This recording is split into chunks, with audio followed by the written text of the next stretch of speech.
Sim, a ainda maneira nós anunciar que o dia 27 de maio esta aula nós abre o projeto de fase 2 de Wilhelmina Straat. Nós começa dia 1 de abril mais ou menos.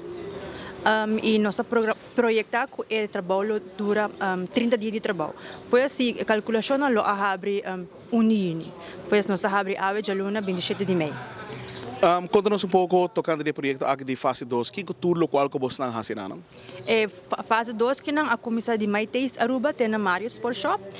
O projeto completo está inserir raspa e asfalto completo e pôr clinkers na novo, pôr parquear plaça na banda e embellecer rot.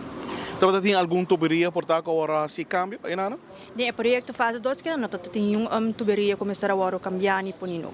Nós somente estamos pôr clinkers na folha caminho.